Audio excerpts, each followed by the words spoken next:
Gagawa po tayo ng DIY fishing rod. Kinukuha sa mga gamit sa mga tinatapon ng mga basura dyan. Ito ang DIY fishing rod. Ito yung gamitin ko. Hiningi ko lang tong stick. Pero hindi to yung matigas to ng stick ko. Kasi mababalik to, pero pang maliliit na isda, pwede to siya. Ito na po yung nagawa kong DIY na na fishing rod. Binili ko lang yan.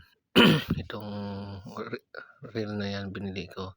Ito naman yung end cap ng PVC.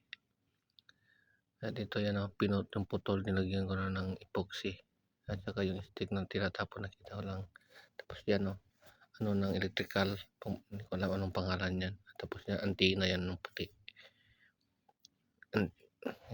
Yung isa naman yan ang binigay doon, hiningi ko yan sa kabila.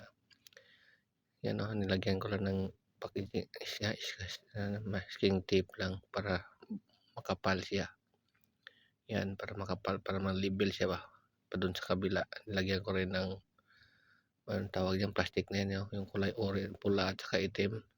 At ito naman yung itim nga parang ring yan. Kadugtong yan doon sa sa baba, pinutol ko lang. Kasi wala kasi akong makitang iba. Kaya pinutol ko lang yan. Yan, dugtong yung sila dalawa. Tapos nilagyan ko rin ng lambo ng bigas. Kaya iputol ko, tapos nilagyan ko ng epoxy. Tapos yung pula na yan, yung hindi ko alam yan, electrician naman ako, pero hindi ko alam yung tawag na yan. Kinuha ko lang yan sa mga contractor na gumagawa dito. Tapos iinitin lang. Tapos bumili ako ng guide na ring 2 piraso, tag 5 real lang isa. Mahal kasi pag piraso lang. Yan ang ginawa ko, effective naman.